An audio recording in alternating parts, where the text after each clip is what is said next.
Monsieur le Président, bonjour. Je me prénomme Jean-Luc Reynard, j'habite 1711 South East Court, Port-Sainte-Lucie, Florida, 34952, USA. Monsieur le Président, vous avez déclaré en 2007 qu'il ne peut y avoir une règle en bas et une règle différente en haut. Vous avez déclaré récemment à l'ONU « Je n'ai jamais été de gauche, mais j'aime la justice. Et ce n'est pas juste que ceux qui nous ont conduits, où ils nous ont conduits, n'assument pas les responsabilités qui sont les leurs. La liberté, ce n'est pas la loi de la jungle. La liberté, elle va avec la responsabilité. » Vous avez déclaré le 13 novembre courant, lors de la remise du prix du courage politique, et si au fond le courage le plus évident, c'était celui de porter de la lucidité. La fatalité n'existe pas. Il n'y a que le renoncement qui existe. Je serais un bien piètre président si je ne me servais pas du pouvoir qui m'a été conféré pour changer les choses. Parce que là est la seule chose acceptable. Avec de tels propos, M. Nicolas Sarkozy, je ne peux que louer vos propos. Pour cela, je me suis permis de solliciter votre aide par un courrier en date du 10 octobre 2007. Votre cabinet m'a transmis, en date du 15 octobre, la réponse suivante. Il a été pris attentivement connaissance de vos préoccupations avant de les signaler au ministre du Budget, des Comptes Publics et de la Comptabilité Publique, M. Éric Woerth. Le 31 octobre 2007, je vous ai adressé, Monsieur le Président, un courrier faisant part de la gravité du problème en requérant une deuxième fois votre aide. Courrier resté sans réponse à ce jour. Je tiens à votre disposition la preuve de délivrance par Fédéral Express. Le 30 septembre 2008, je vous ai adressé un nouveau courrier vous faisant le point de la situation et je me permettais à nouveau de réclamer votre aide pour la troisième fois. Votre cabinet m'a transmis en date du 30 octobre 2008 la réponse suivante. Tout en étant attentif à votre demande, je dois vous indiquer que le chef de l'État ne saura intervenir dans les affaires de justice. Les procureurs de la République qui ont reçu vos plaintes peuvent seuls faire connaître les suites susceptibles de leur être réservées. Cependant, j'ai rappelé votre démarche au ministre du Budget, des Comptes Publics et de la Fonction Publique, que j'avais précédemment saisi, M. Éric Woerth. Force est de constater par rapport à tous ces écrits les choses suivantes. M. Nicolas Sarkozy, vous portez plainte auprès du procureur de la République pour votre compte bancaire et pour l'affaire de la poupée, eh bien on s'occupe de vous tout de suite. Moi, j'écris à M. le Président de la République, le 15 octobre 2007, vous transmettez mes préoccupations à M. Éric Woerth, le ministre du Budget, et 13 mois après, on en est toujours au même point, c'est-à-dire nulle part. Personne n'a pris soin de me contacter. Je porte plainte auprès de messieurs les procureurs de la République depuis mars et avril 2008, et toujours rien, soit plus de 7 mois, voire 8 mois après. Force est de constater qu'il y a bien une France d'en haut et une France d'en bas. Pour preuve, Mme Rachida Dati, ministre de la Justice, a déclaré dans le journal du dimanche « L'indépendance de la justice est un principe fondamental. Je le dis et le redis aux Français. Cette indépendance est une garantie pour eux. Le ministre de la Justice peut donner des instructions aux procureurs. Mais les juges du siège, qui rendent les décisions, sont indépendants dans leur jugement. Cela fonde notre état de droit. Force est de constater donc que Mme Rachida Dati, ministre de la Justice, peut donner des instructions aux procureurs de la République, mais pas vous, M. Nicolas Sarkozy, président de la République, d'après les écrits de votre chef de cabinet, M. Goubet. Je me pose une question, M. le Président. Qui dit la vérité? Un simple rappel des faits.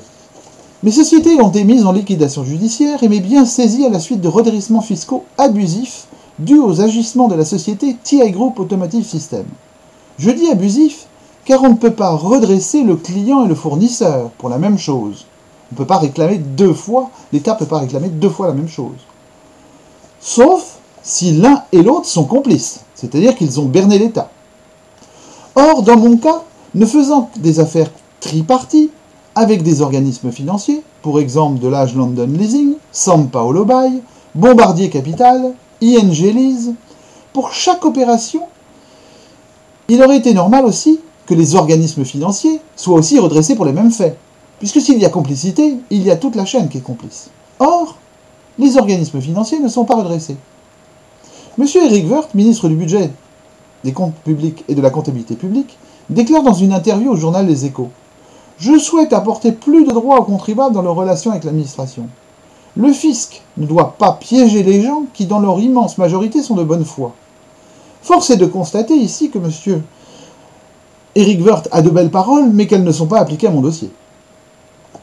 Il a été plus facile de s'en prendre à un petit entrepreneur, plutôt qu'à une multinationale comme TI Group Automotive System, je rappelle, équipementier automobile ayant pour client en France le groupe PSA, Peugeot Citroën et le groupe Renault. Pourtant, TI System a des agissements un peu particuliers. Pour l'exemple, dans la comptabilité de TI Group System Automotive, les factures adressées à mes sociétés sont remplacées par des factures sur le groupe Renault. Il y a effacement de certains journaux concernant les écritures bancaires. Il y a aussi rémunération offshore du dirigeant, ce qui signifie pas d'imposition, pas de cotisation sociale, pas de charges patronales, pas de taxes à payer, rien. Cette rémunération a été accordée pour avoir fermé une usine en France, à Cergy-Pontoise, et pour avoir participé avec succès à une restructuration européenne. Pour l'anecdote, il est à noter que le signateur du courrier, M. Simon Thomas, ainsi que le chèque de rémunération offshore, sont signés par les mêmes personnes, M. Simon Thomas encore, qui requiert aussi, en 2002, l'assistance du procureur de la République, pour des faits délictueux constatés par son commissaire aux comptes sur la même période. C'est-à-dire qu'il fait des chèques en offshore, et ensuite, après, un an après, il appelle le procureur de la République en lui disant « Ben oui, mais notre commissaire aux comptes, il a vu des choses pas claires dans notre comptabilité, donc venez nous aider. » Le pauvre commissaire aux comptes, c'est déjà M. Simon Thomas qui déjà commence en 2001 par faire des fautes, et ensuite il demande l'assistance de l'administration. Mais où on est là? D'autres problèmes encore. Malheureusement, TI a dit simplement « Moi, je veux fermer la France ». Eh bien, ils ont donc truqué leur compte. Ils ont réussi, puisque en fait, ils ont réussi à faire des pertes, ce qui a pu amener des licenciements d'ouvriers, pour mauvais résultats financiers, bien évidemment, puisque quand on est bénéficiaire, on ne peut pas licencier des ouvriers, donc on s'est arrangé tout simplement pour faire des pertes, et pour licencier des ouvriers.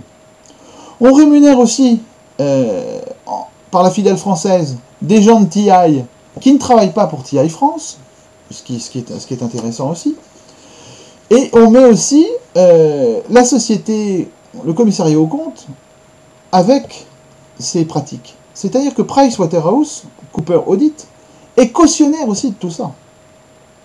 Monsieur le Président, ce n'est pas un esprit de vengeance qui m'anime. C'est simplement une question de justice. Car je souhaite retrouver mes biens et mon honneur. J'ai travaillé très dur pour monter ces sociétés. Et par un effet de manipulation que on pourrait qualifier, entre guillemets, de frauduleux, de la part de TI System Automotive, moi je n'ai plus rien aujourd'hui. Plus de société pour exercer mon métier.